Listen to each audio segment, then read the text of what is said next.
Well, it's lovely to see everybody here today, and so welcome, and a special welcome, of course, to our guest speaker, Dr. Rana Dajani, who's from the Hashemite University in Jordan.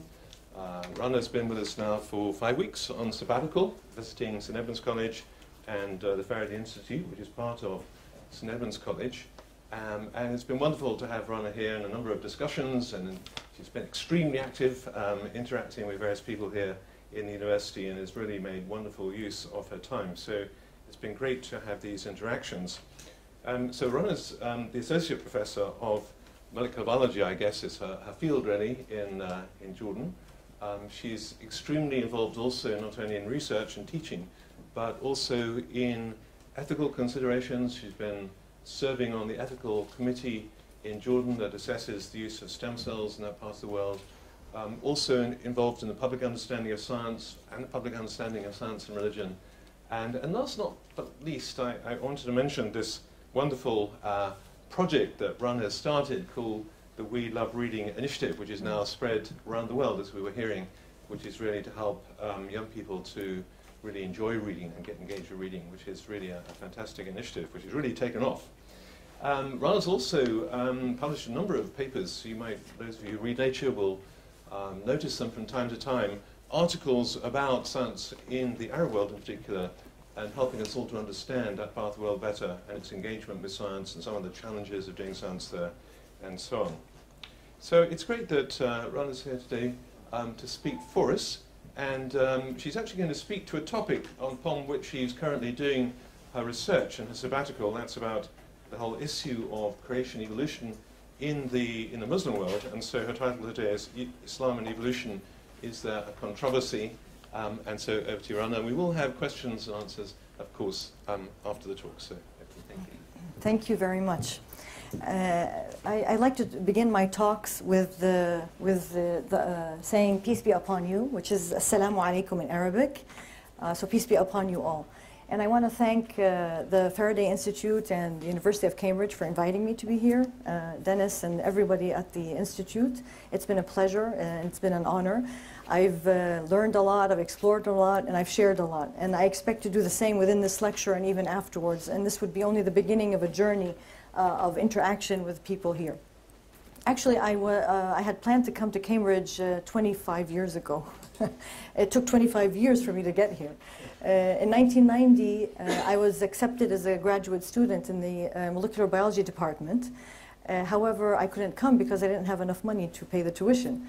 And there was no internet at that time, so there's no place to search. And if you're going to send a letter, you'd have to wait for months for it to come back. I became a school teacher and later on did my PhD, and here I am back in Cambridge as an associate visiting professor. And so if we put dreams and aims, we ultimately reach them, although maybe not the way we planned to in the beginning. I'm here, as Dennis mentioned. I like to say that I wear many scarves, not many hats. I wear many scarves. So first and foremost, I'm proud to say that I'm a mother of 4. I think that's my first scarf that I put on. I'm a scientist and I'm an educator, and in that capacity I'm going to talk to you today. But I'm also a social entrepreneur and a feminist of some sort that I'll touch upon at the end of my lecture. And I'm actually here to share with you my narrative, my perspective, and my story dealing with the issue of evolution.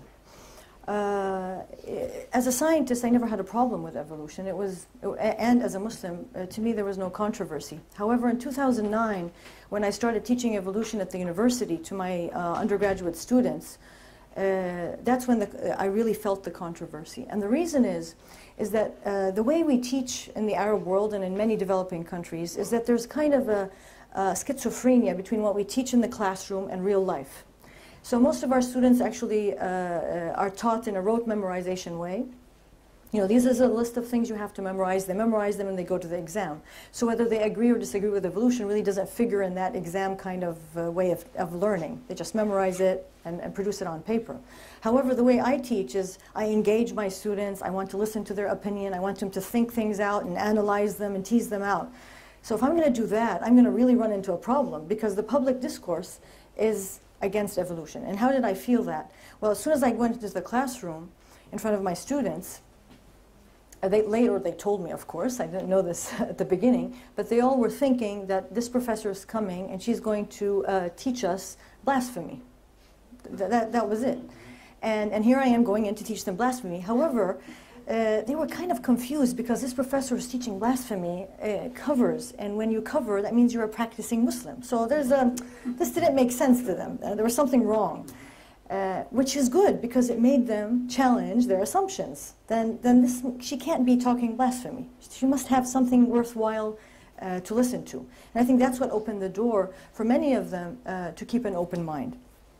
And that's why I had to grapple to understand what were their challenges in this issue, and to help them and help me so that we could reach a place where we can all work together to really understand science and understand evolution. And therefore, the first thing that I wanted to establish with them, that we had a common ground together to talk about, to really explore. And the first thing that I always do with them is make it very clear that there are different perspectives. And usually I do this exercise, which I'm not going to do with you because it'll take time. But I usually divide my audience into two parts. And half the audience, I give them the picture of the young woman, and half the other part of the audience take the picture of the old woman. And this is a very typical psychological activity that people do. And then after they look at these images for 1 minute, then I tell them, please turn the paper around, and then I give them the composite image. And I tell them, so what do you see? So those who had the image of the young woman would immediately see the young woman in this image. And those that had the image of the old woman would immediately see the old woman. And it would usually take a few minutes, and sometimes up to 10 minutes, for those who first saw the young woman to see the old woman, and vice versa. And the lesson was, that I always tell them from this, is that, and of course I love the awe moment when they suddenly see the young woman or they see the old woman and they realize that there's a different perspective. But the message from this is that in the end we have two opposing groups of students. One that supports that this is a young woman, and another group that supports this as an old woman, and they're ready to actually have an argument that I'm right and you're wrong, and you're right and I'm wrong. And I tell them, and this is exactly what happens, and this is how actually wars start, because we have a disagreement and everybody thinks that they only know the truth and they only know what's right. And what happened, how did this disagreement occur, is because some of them were conditioned for 1 minute to see the young woman, and some were conditioned for 1 minute to see the old woman. So I tell them, imagine not just a minute of conditioning, but a lifetime of conditioning, being in a certain environment for years, thinking that this is the only way, this is the right way. So how can you ever when you come in touch with someone else, how can you ever acknowledge that that person may be right? And ultimately, we finished that class saying that at least we can, if we disagree with others, we can try to understand that they may have a different perspective that is worth listening to. And I think that's the most important lesson that we can give our students. And ultimately, actually, I tell them, I'm not here to convince you or to prove to you that evolution is correct or not. I'm here to help you use your own mind to question everything around you and not to take things for granted. So if the imam says do this or your parent tells you do that, you don't necessarily have to take that opinion if it doesn't make sense to you, and only do what makes sense to you. And if at the end of the course you still don't approve of evolution, but it's your own conviction, then that's fine. We've at least progressed to that stage and you have an independent opinion. And usually in the end, well, I'll tell you what happens in the end after I tell my story. So the approaches that I've taken when I teach evolution, I start by trying to define what is our role as humans on Earth. And I use Islam as the religion to try to interpret that and find an answer to that. So the answer to me is that we are here to live in harmony with our fellow humans, to live in harmony with all other living things, to live in harmony with our environment, even the non-living, the whole universe. And there are many verses in the Quran, and the Quran is the book of Muslims, that actually encourages us and guides us that that is our role in life. And the Quran, which is our book of or guidelines that was sent to Prophet Muhammad in Islam, to me it's not a book of science. I don't look into the Quran for scientific facts or proofs. To me the book of the Quran is setting guidelines to tell me how to live my life in harmony with my fellow human beings and other living things and the universe. So it's a set of rules of how to conduct my life. And part of that guideline, how to conduct my life, is that I am encouraged by the Quran, by Islam, to actually seek knowledge, to look around me, to seek the truth, to make observations, and then from the observations to try to create explanations or come up with explanations, and then try to test these. And there are many verses that actually encourage us to do that.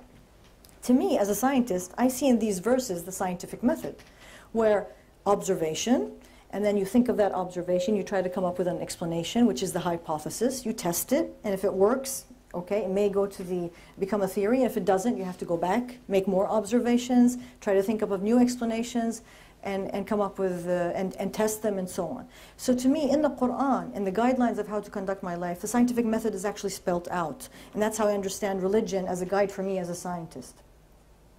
And therefore, throughout, not just Islam, but throughout many religions and all humanity, we have been granted a brain to use it, to think, to observe, to question. And so part of the guidelines of Islam is that a scholar who is seeking the truth and makes a correct, let's say, explanation or a correct theory, he gets 2 rewards. And if you're seeking the truth and you make a mistake, you still get a reward. To me, this is very liberating, because this means that I can ask and question and seek the truth as much as I want, and I should never fear making an error, because we are human and we're going to err, and what really matters is our intention in seeking the truth. So these are the guidelines that are set to me by my religion as a scientist to conduct my life. And this is what I teach my students. Therefore, I tell them we've got to observe the world around us, look around you, and see what you can see, and think what you can think. And I tell them, so somebody actually did that, and his name was Darwin. and he did his observations, and he thought about it, thought of explanations, and he came out with the theory of evolution, or the natural selection. And I briefly, I'm not going to go into any detailed description of evolution, because this is not the purpose of the lecture, but I'm just going to briefly give the tenets of what Darwin came up with. And his tenets were that species change over time, species are derived from common ancestors, and that Earth and life are very old. But this process took a very, very long time. All right, this is great. And I also try to dispel some misconceptions that people think about evolution. And some of them are that natural selection does not lead to perfection. This is very important to keep in mind. The natural selection is non-random, and it's not progressive either. And that there's no higher or lower organism. Each one actually evolved to be the best fit for its environment. And that natural selection adapts populations to conditions that prevailed in the past, not conditions that may occur in the future. And because what I found out is many of my students actually really don't understand what evolution is about. And so they have all these misconceptions, and through those misconceptions they make conclusions and assumptions. And I tell them evolution is actually all around us. I mean, farmers throughout history have been doing artificial breeding, which is, in a way, artificial selection. It's doing evolution controlled by humans, whether it's how we produced all the crops that we eat, and so on. And not just that, actually the vaccines that we all use are actually following the laws of evolution, where we know, or antibiotic resistance for that matter.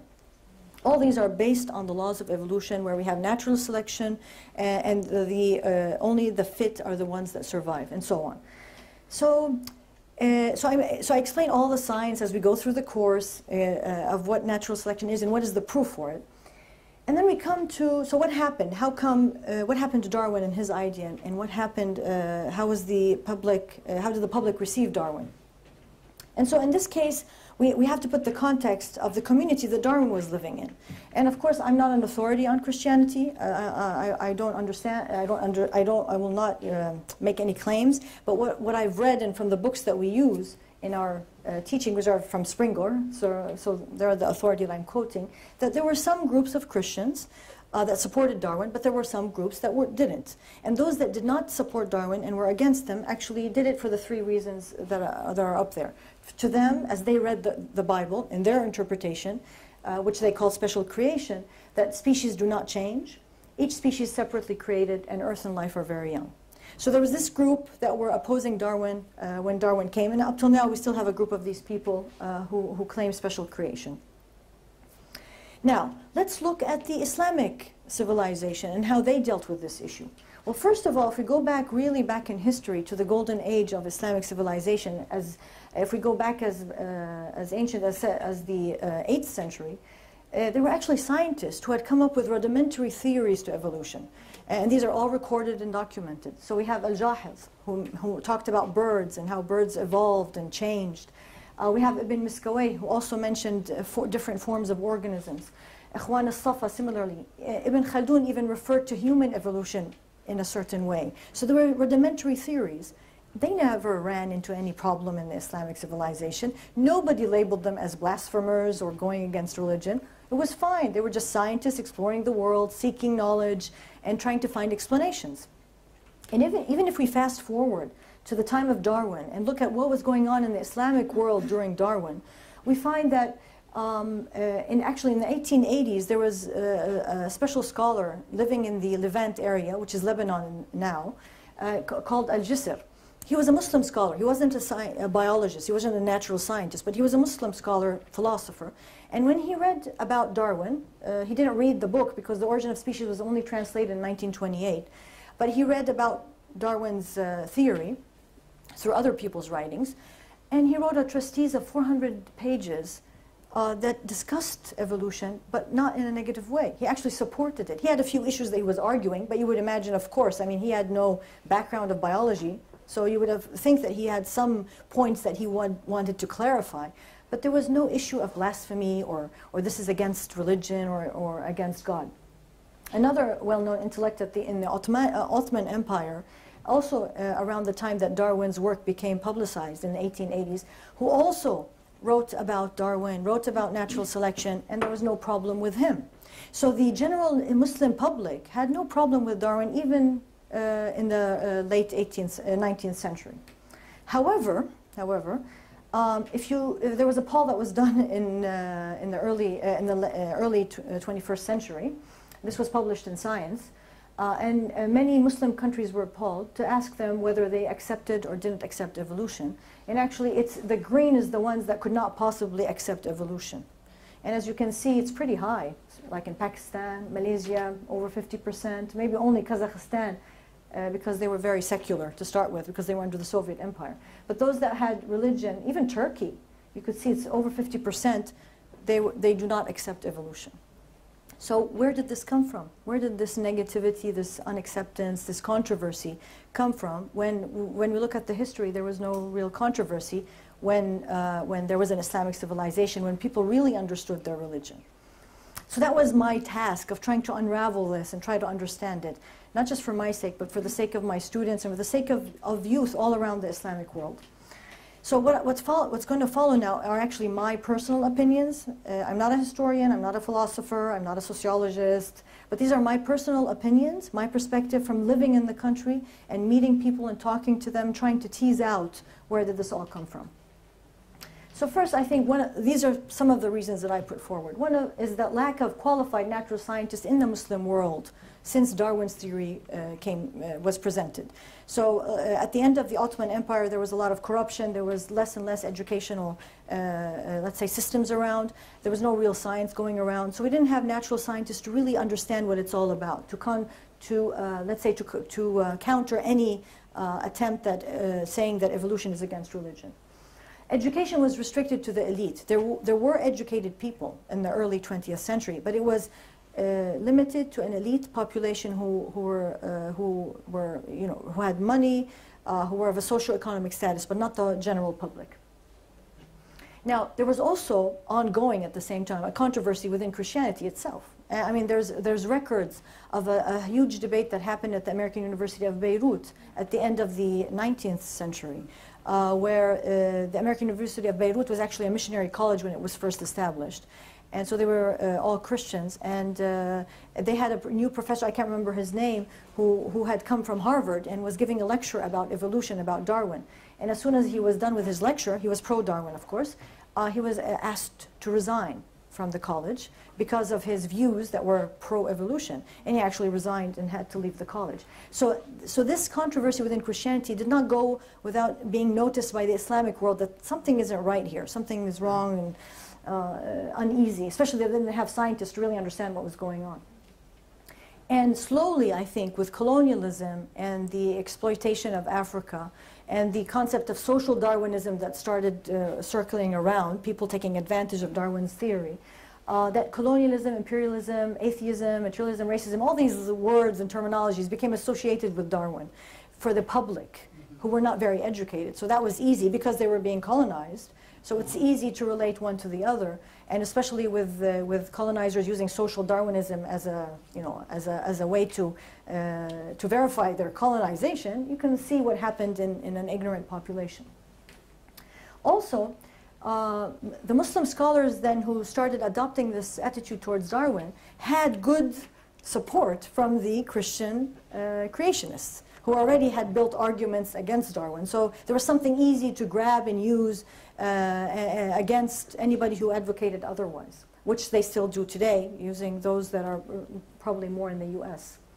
And also we must not forget that always there's politics involved, and political groups who take advantage of religious groups to propagate their own agenda. And I'm sure that played a big role at different stages during the 20th century.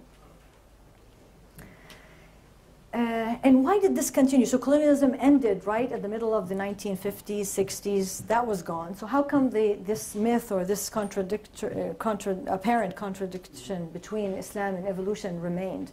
I think these are additional points. So one is language and terminology.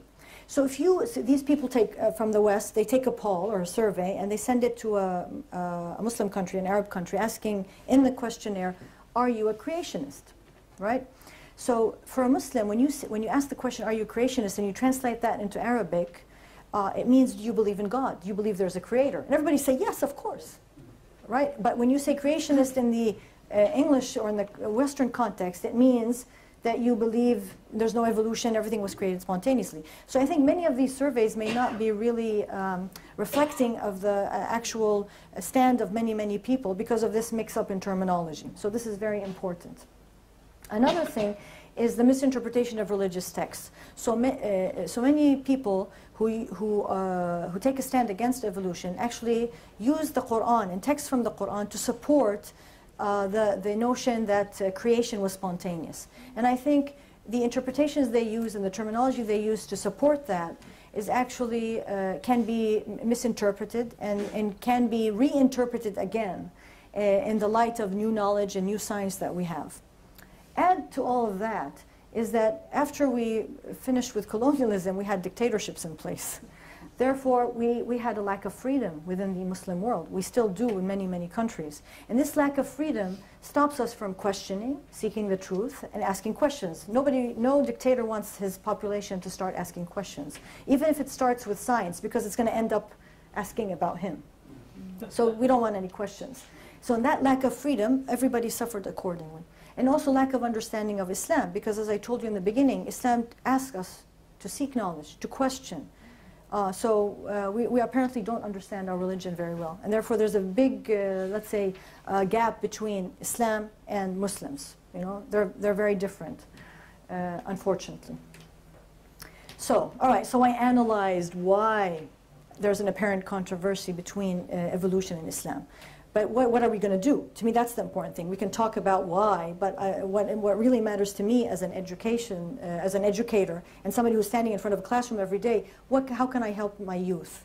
And how can I help them to start thinking outside the box?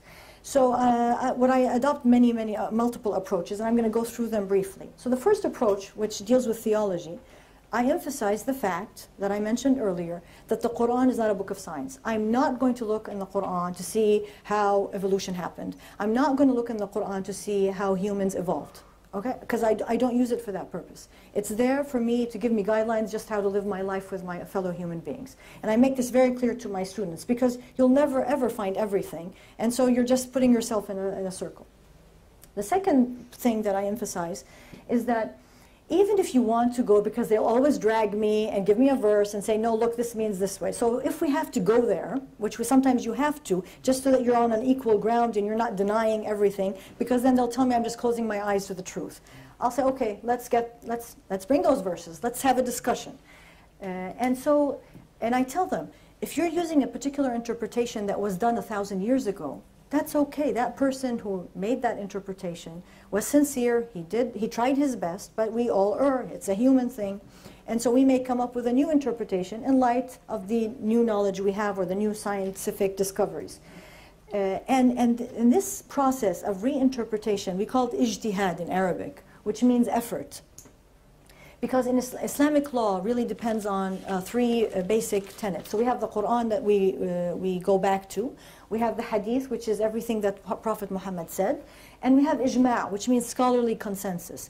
And this scholarly consensus comes from a group of scholars who do two things. They do ra'i, their personal judgment, and they do qiyas, which is analogical reasoning. They try to find precedent, and they put them together to come up with a new, let's say, explanation or new interpretation. And so what I ask my students is that we need to revive this ijtihad. We need to revive the ra'i and the qiyas, to relook at all the verses of the Quran and reinterpret them in the light of modernity, of how we're living our lives today and all that, while respecting those that came up with whatever verdicts they came up 1,000 years ago, but moving beyond that to what we need in our modern life. And so I give the typical example that I'm always faced with my students when they give me these two verses as examples, that it's impossible that evolution happened and that things took time. God and that humans came from apes. Oh my God, this is like terrible. And so they use this verse and tell me, see, this is a verse, he who has made everything which he has created most good. This is, of course, a translation into English, where you lose a lot when you go from one language to another, as I'm sure everybody can comprehend. He began the creation of man with nothing more than clay. Or this one, we have indeed created man in the best of molds. So they're telling me, God says in the Quran that humans are the best, the perfection. And I tell them, okay, let's look at this. What is that word, most good? Or this word, the best? What is that? Of course, most good, the best, in Arabic, it's the same word. But look how the translation is different. But I'm going to, so that in Arabic, it's one word that's used for both. And the word, for those who know Arabic, is ahsan. Ahsan could mean most good or most best, but it also could mean the most fit. Because Arabic is so rich, and every word could have 20, 30 different meanings. Those who interpreted these verses 1,000 years ago were thinking humans, perfect, so it's the best. Me, as a scientist, biologist, I look at it, no, it's the most fit. And it is the same word. We use it in our everyday language. We say ahsan, meaning the most fit. So I tell them, see, I can refute whatever interpretation you're using to support that evolution is wrong by just looking and reinterpreting the word in a different way. But I keep reminding them we don't want to be dragged into this discussion because we will ultimately, it's not very beneficial for science. Another thing that they argue is that the word create, and I think this is the same thing in Christianity, that create means instantaneous, spontaneous. It's like just like this, right? And then you have an organism or a human or whatever. And I argue for them. I mean, create is a verb, and it could take a long time for that action to happen, that process. And so I have no problem with create meaning it took billions of years. It doesn't have to necessarily mean it was spontaneous. And the really strange thing where there's this dichotomy is that in the Muslim world, if you talk about creation of the sun and the moon and the universe, and the verses say create, they have no problem that it took billions of years. But if you talk about living things and humans and say create means millions of years, they have a problem, that it has to be spontaneous. So I tell them, why do you agree with one but you disagree with the other? And to me, and when they talk about time, like no time, that things have to be spontaneous, I remind them that as humans we're caught in the dimension of time by virtue of our biology. While we believe that God is above all dimensions, so therefore time is never a problem for him, right? To him the time doesn't exist. For us it does. So we interpret things within a time frame. He doesn't have to use that. So creation for him isn't a continuous thing. He's outside of time. So it's something we have to imagine.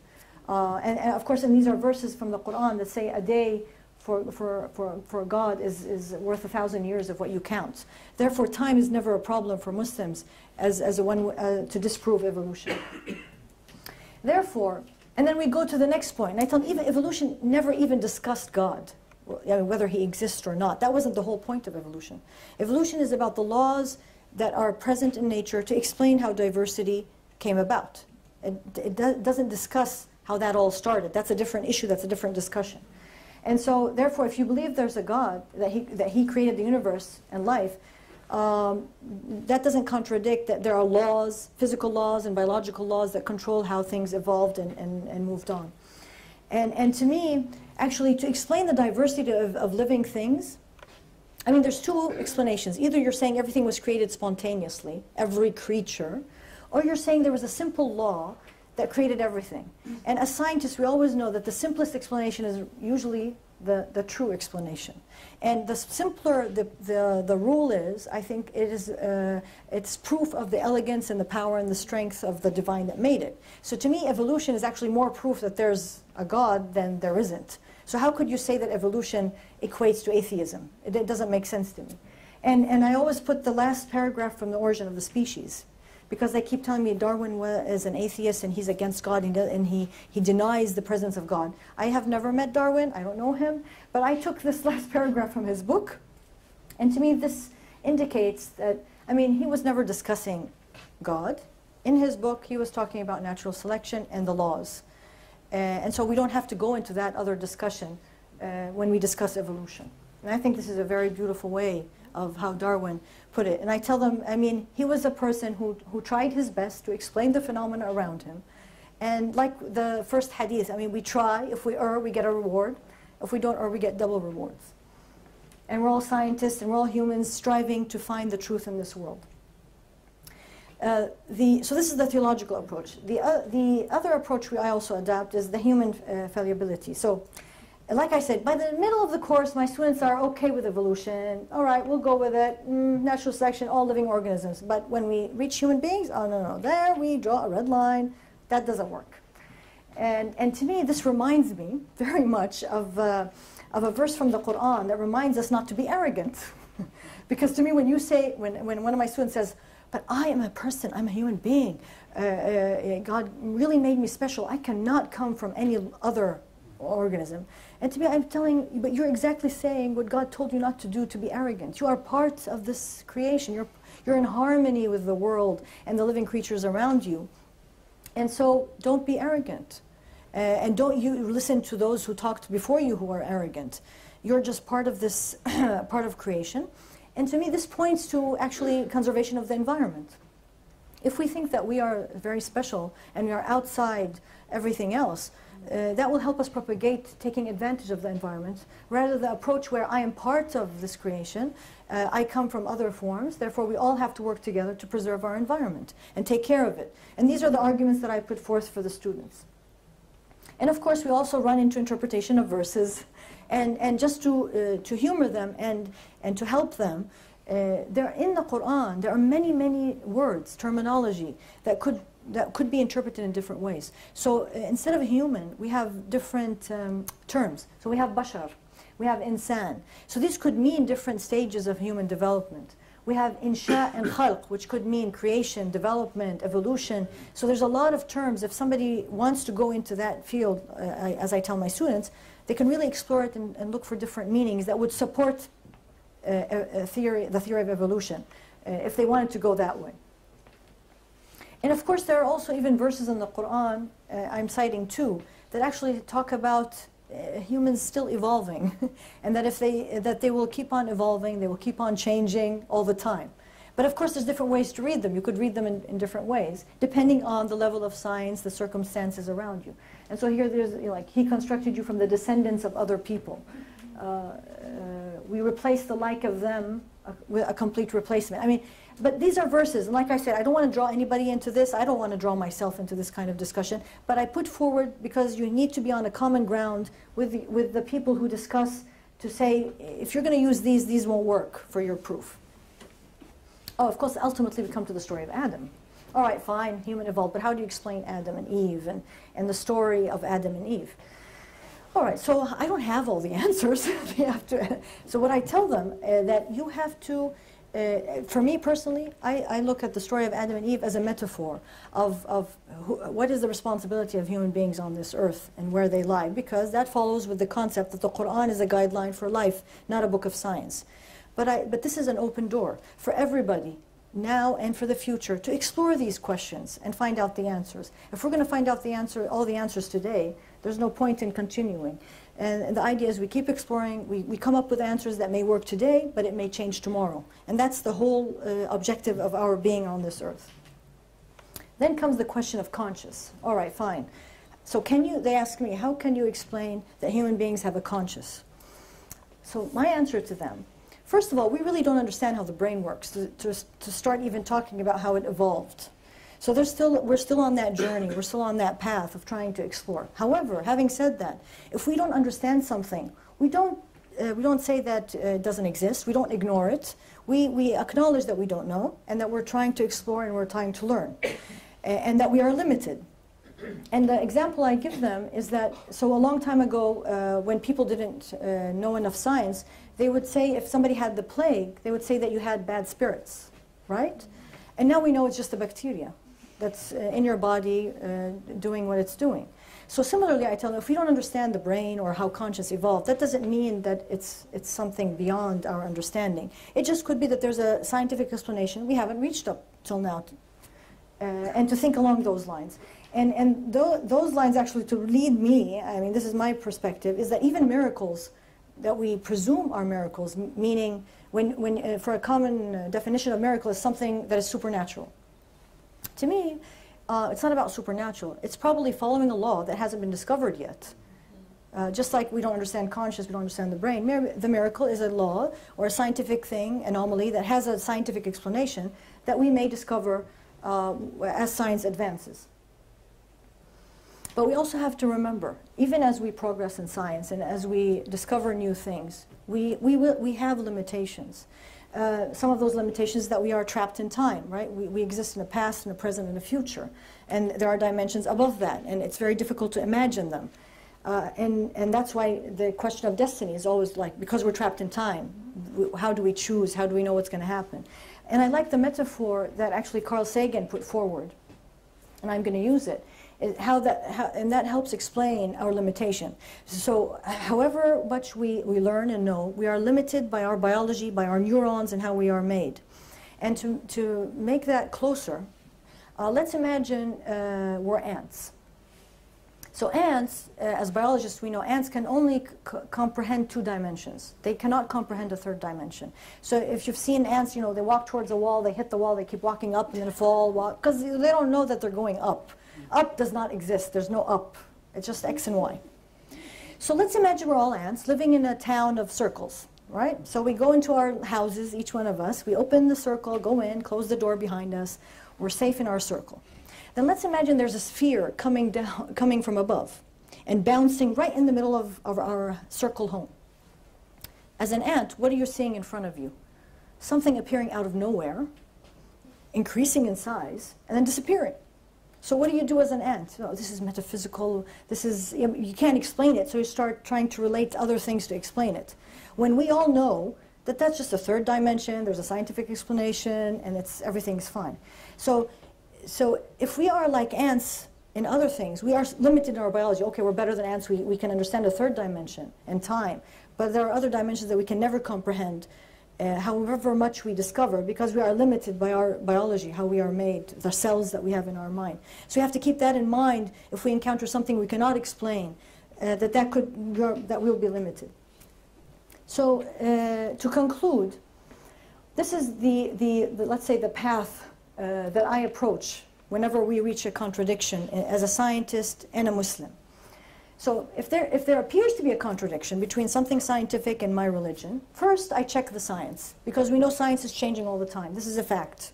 We know what we discover today is true within the circumstances of today. Tomorrow the circumstances may change, science may change. So we have to make sure that within what we know, within our limitations, that this is the real science.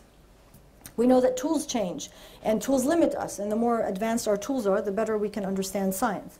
And we also have to acknowledge like I said, our biological limitation.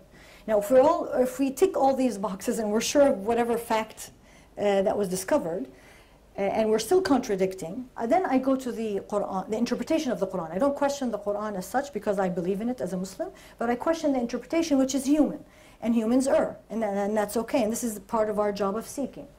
And in this context, I suggest creating committees. So it's not just me going to the Quran and trying to make my own interpretations, because I'm only one person and my knowledge is limited.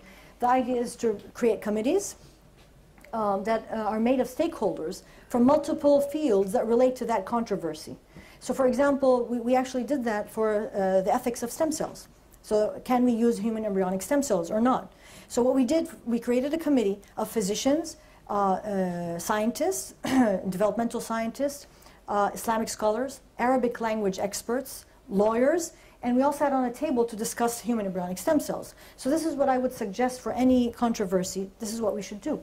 And that these committees don't just meet once and create a verdict, because science is changing all the time. That these committees should meet regularly, keep addressing the issues as they come and as science advances. And that some of those peoples on that committee should come in, I don't know if the right word is to say naive, so that they're not limited by a particular way of thinking, so that they can really explore what this all can mean. If you see what I mean. I think this is very important for any kind of scientific discovery. We find many times that as scientists we are in our own silos, we're very narrow-minded, and then somebody comes in from another discipline with a brand new idea because he or she were not limited. And I like to tell my students the example of, we all grew up, I think most of us are old enough, where the paradigm was a differentiated cell can never go back and become a stem cell. That was like, that was holy, no way.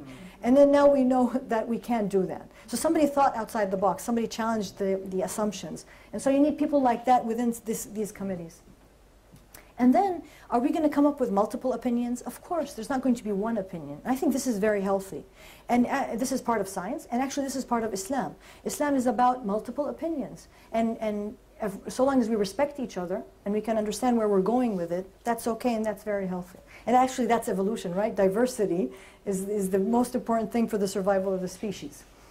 And lastly, to encourage the study of philosophy of science and of the humanities.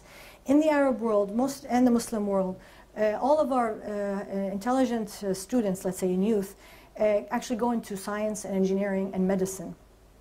And very few, I'm not saying all of them, but very few go into philosophy and humanities. And to me, in order to build this understanding of what is science and what is religion, you need smart, intelligent people who really study these issues in depth so that they can tackle them and help form what they are, and ultimately help in forming the identity of the young youth as we go forward. So the relationship between science and religion, to me, they're not each one alone, and they don't complement each other. It's actually a fluid relationship. It's a harmony where it keeps going back and forth. It's a dialogue that keeps us going as we progress through life, testing and experimenting and learning from each other. And this is how we will contribute to generate a generation of Muslim thinkers who are free thinkers, who have no controversy between their religion and science. And going back to the original problem that I analyzed in the beginning, to me the problem of the contradiction, or the apparent contradiction between evolution and Islam actually is a result of the certain attitudes towards science and culture that were imported into Muslim societies that didn't exist 1,000 years ago in the process of Western globalization. And so it precluded the development of a uniquely local approach. And what we want from our Muslim young youth is to be able to come up with independent local approaches that would not just enrich the Muslim community, but actually enrich all humanity, because this is a new approach, a different approach than the Western approach to science or to evolution in that matter. And here this encourages us to look at other issues that may have the same definition. A problem that we imported as Muslims and adopted it and resulted in our, let's say, impediment or lack of development. And here I like to mention, just as an example, the educational systems that are existing today and women's issues, especially as they exist today, whether in the Arab world or internationally all over the world. So this is a call for others to talk. And just about the women's issues, why it became really something I was very interested in the first part of my sabbatical in the fall, is that there was an organization based in the UK called Muslim Scientists, and they came up with a list of the 20 most influential women scientists in the Muslim world. And I was on the list, so it was good. And then they emailed me, so I went to look, so what is it? So they gave a term for every woman. So there was the cardiologist, the mathematician, And so I was looking, okay, well, so what am I, right? I hope I'm, like, I was looking for something that describes what I do. And I found out that they had called me the Islamic feminist. And I said, oh my God. Because when they said feminist, I alienated all the Islamic world. And when they said Islamic, I alienated all the Western world. So I ended up with nothing. And I emailed them and I said, could you please change this? You know, you put educator, put change maker, put anything, not this one. And they said, no, no, no, no, this is you. So to me, it became a crusade, a kind of pilgrimage to redefine what that means in the context of my local interpretation rather than adopting a Western interpretation of what that means. And I'm kind of on that pilgrimage now. And I spend a lot of my time in Cambridge, other than exploring Islam and evolution, but actually exploring the women's issue. And that's when I knew about the book that came out of Cambridge, actually, which is about the meaning of success, which I thought was really, really interesting. Because and I don't know if you've read the book, it was produced by Cambridge, and it interviewed many women from Cambridge, from administration to academics. And it really showed that there are different definitions of what success means. It doesn't necessarily have to be one kind of success that is being promoted around the world. But that you could, a woman could find her definition of success and what makes her feel comfortable. But that's another talk for another time. And lastly, I hope that we will, all this and all together, we can all help each other as humans to find the compass, to guide us, to find the right path and to keep seeking the truth. Thank you very much.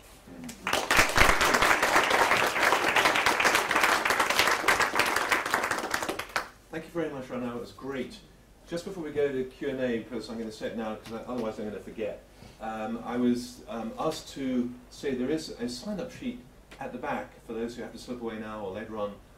For those who might like a news feed, doesn't come very often, a newsletter once a month, about what the Faraday Institute does. But it gives the advanced events coming up, news about some of our past events. If you're interested in this whole science religion area in general, then you might want to sign up for that. So.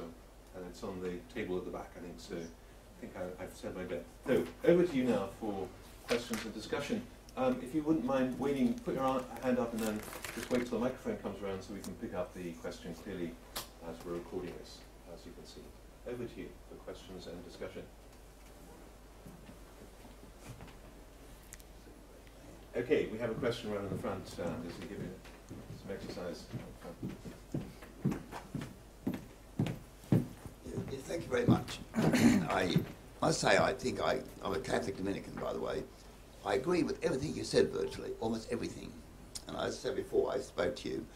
Averroes, the great Arabic philosopher of the 12th century, he had this view that if you can't get consensus about the Quran, the holy scholars, then it's going to be very hard to find anyone who's misinterpreting it. I think consensus must be the great issue, that if you have a long period of consensus, certain parts become less important than other parts. And I imagine it will turn out that the Quran will be seen to be quite consistent with evolution the way that the Christian Bible is, if you can take the consensus over many different scholars. So I'd like to congratulate you for a most brilliant performance. Thank you. I'm very, very convinced what you said is good. Thank you. That sounded like a comment more than a question, didn't it? All right. Please. Yeah, Robert, but that's the question there. Consensus. Oh, okay, we'll address that. I would like to second the previous commenter's comment, but I have, in addition, I have a question as well, and it's fairly specific. So, if I remember correctly, post-Ottoman Turkey was fairly secular.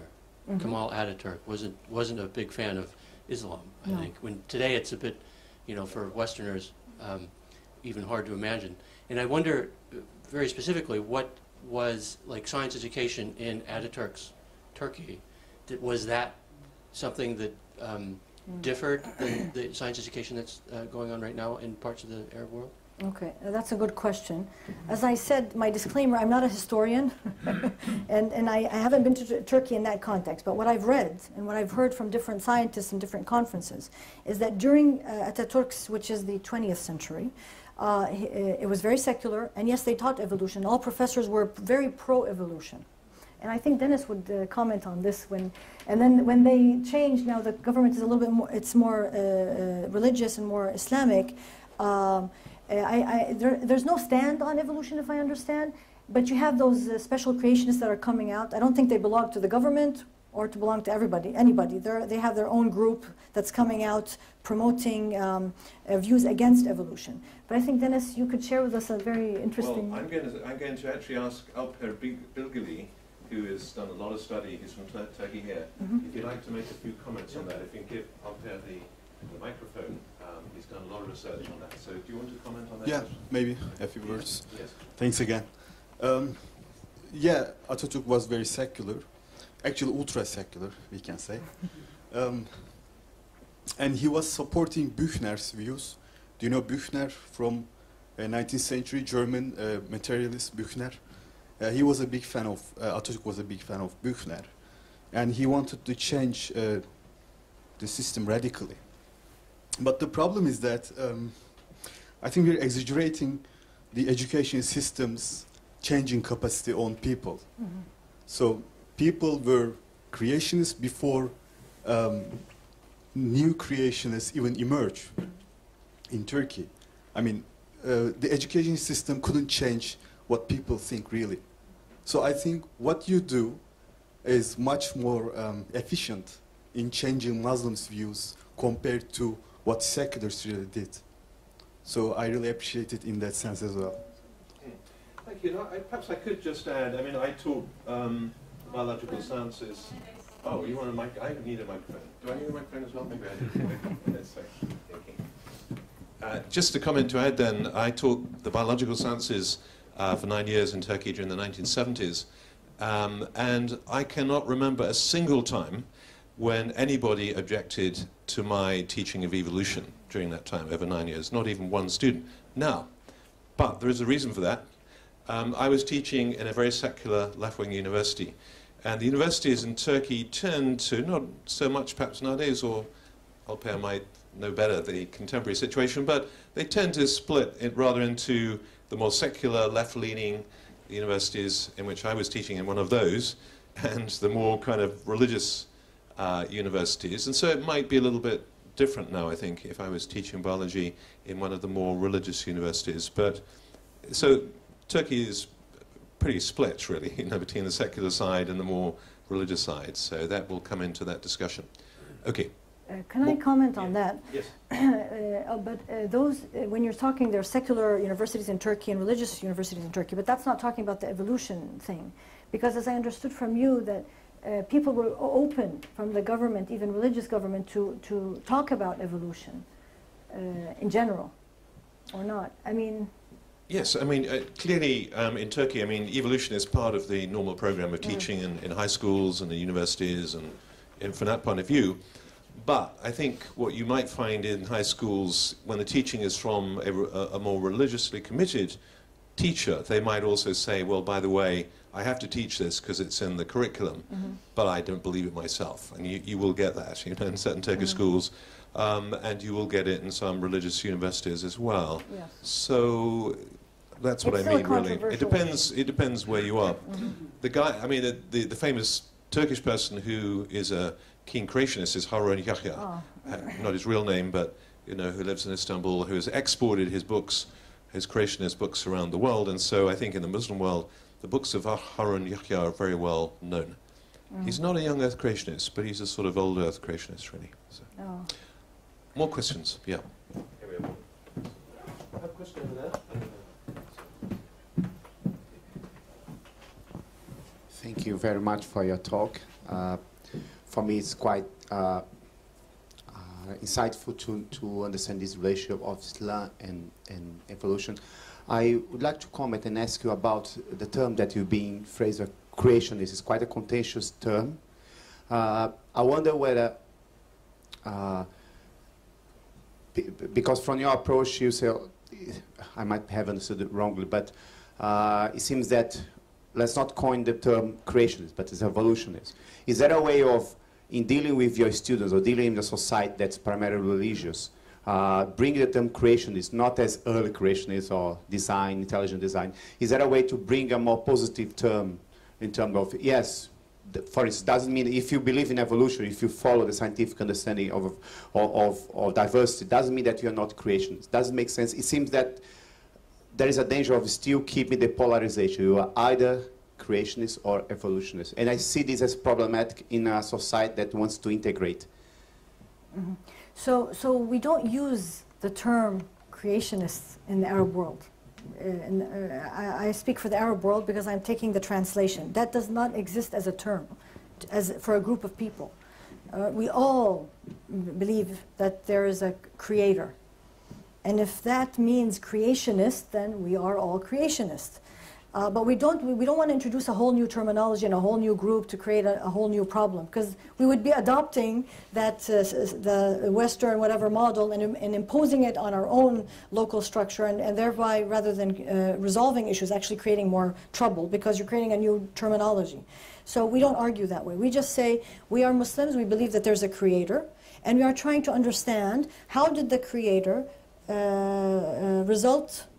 how did he manifest, or how did living organisms come to be?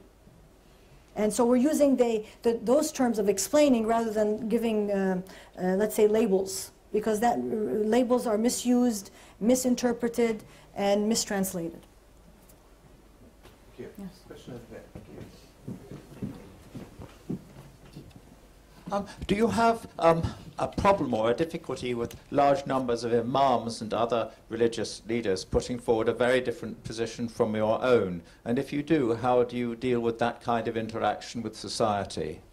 Very good question. So, in general, if we're talking on a one-to-one with many of the imams, or let's say the religious scholars that actually teach at the university, many of them actually don't have no problem with evolution, right? Now, where does the problem? Because the public discourse has this feeling that evolution is blasphemy, like I said, for the reasons I mentioned before. The imam very smartly doesn't want to confront the public, because if you confront them, you're creating a problem and a strife and a war that really doesn't help anybody.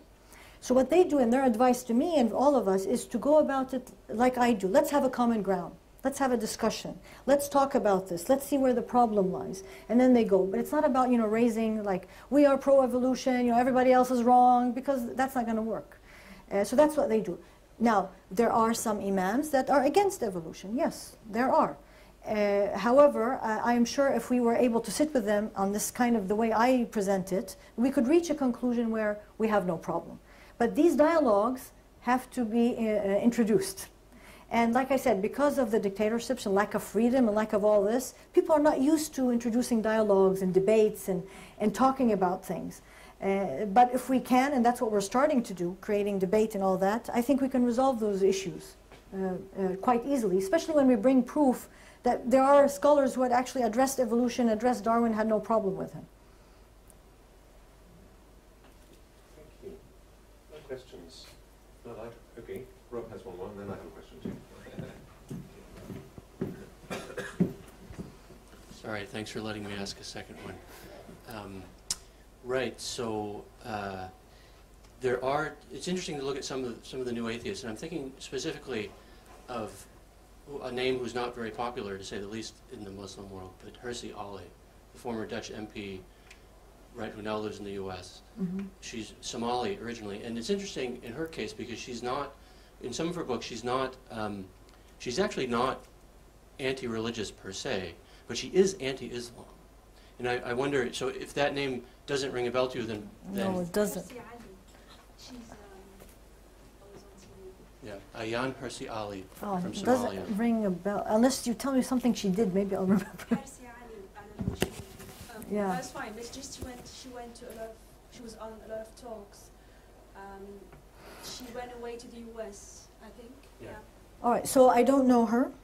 I don't know her to comment. Yeah, but no, I don't know her to comment on any stand she has. I would have to know a lot more to make a public comment on her. I can just tell you what she thinks, which is basically that she's not anti-religious per se. In fact, she recognizes this problem that you very clearly articulated, that confrontation is not a productive way to save the hearts and minds of the vast majority of people on earth who are very religious.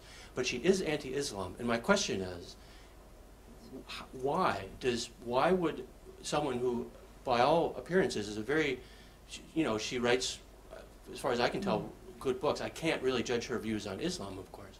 But why is it that she singles out Islam, would be my question, as opposed to religion in general? Okay, so like I said, I don't know, I didn't read her books, it's kind of be difficult to actually comment, but I can say in general, I don't think she's alone. I think you will always find people who are anti-Islam. And that's why I can speak in general about those people, what I perceive from them. But it's nothing about her personally because I don't know much about her. People who are anti-Islam, the reasons I think they are like that are multiple. One is they use the Muslims as an example of what Islam is. And Muslims are not the best, I mean, not in all cases are they the best example to what Islam is, you know. And I think this is in every religion. You cannot blame a religion for the people because the people are human, they're going to err. So she may be against Islam because she's taking the people as an example. And that's wrong. So that's one response. A second response is her misunderstanding of Islam itself.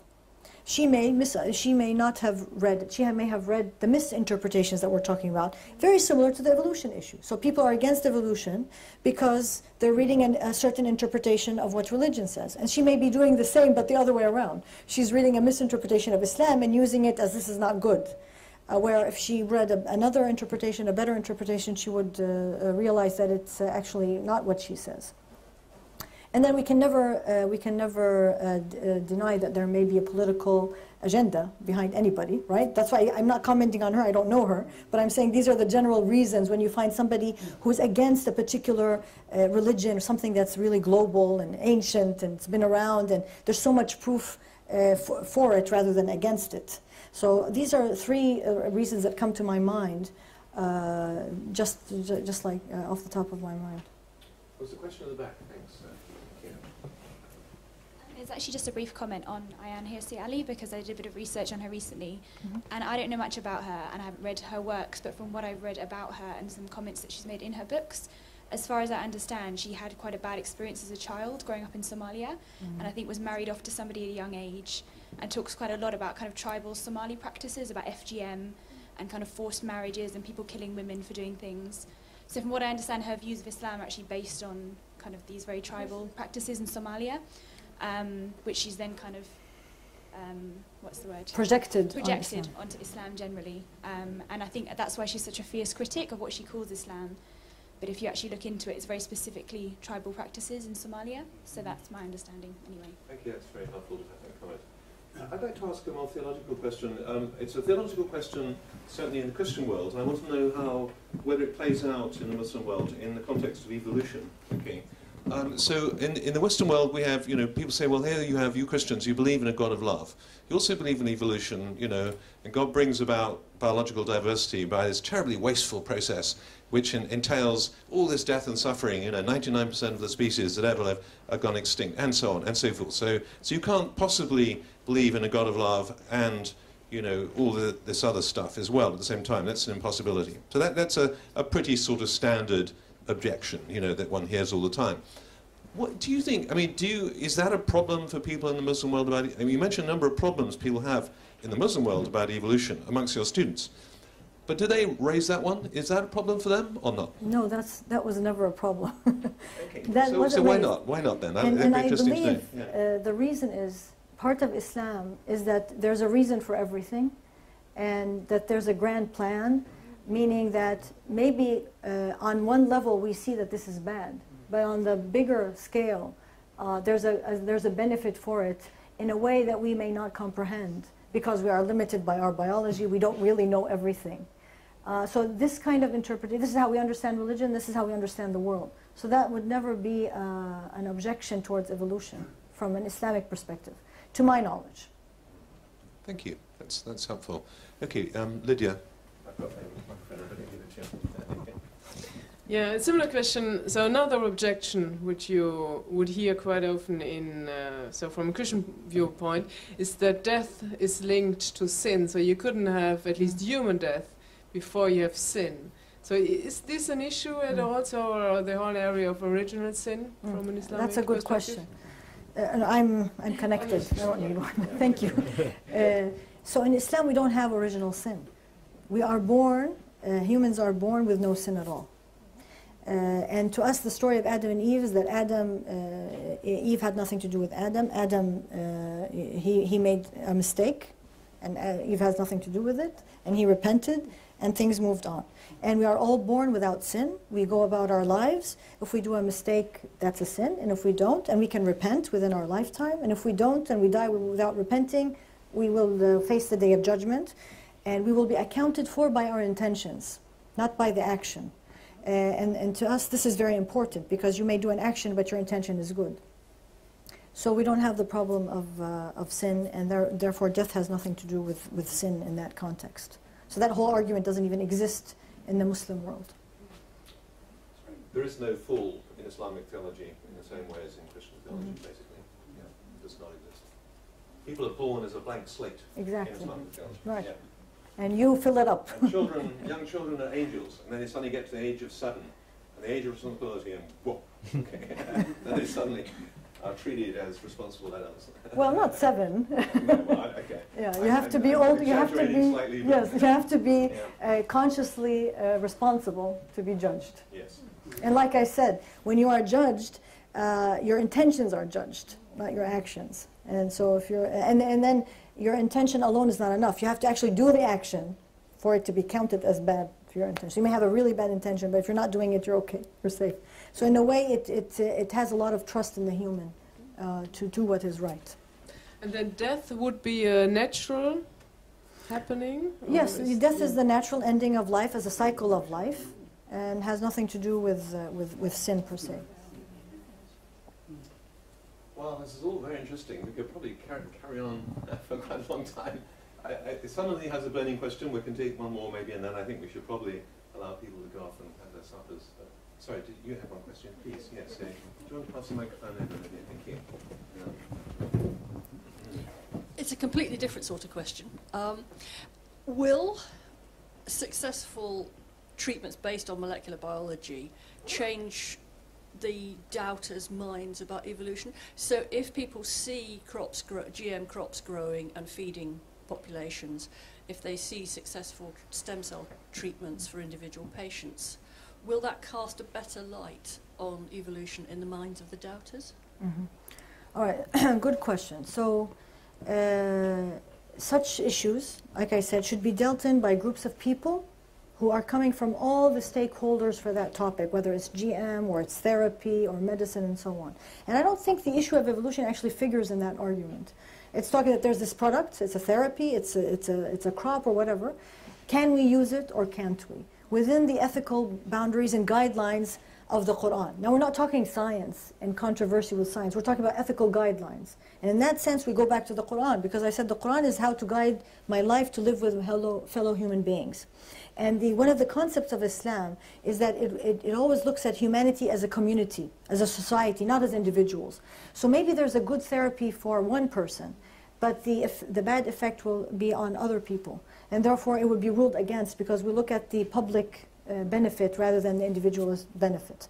And I think that's one of the rules that actually guides what is accepted and what is not accepted in Islam. But as I said, each issue should be argued and discussed, and has nothing to do with evolution per se. And actually, ultimately, at the end of the day, I mean, I never told you what happened with my students, right, at the end of the day. At the end of the day, it really doesn't matter whether the students or the youth or the public population really believes, as we use this word, or not in evolution. Because, you know, they're drinking, eating, sleeping, doing their work, they're using vaccines, they're doing stem cell therapy, and this actual belief or not really doesn't matter whether we resolve that issue. But what matters to me at the end of the day is that these students now are thinking independently and have their own opinion. And they are free to reach whatever opinion they want, and I respect that. And I think that's the true success that we want everybody to open. Because we're always going to have different opinions. Science is not always going to be right?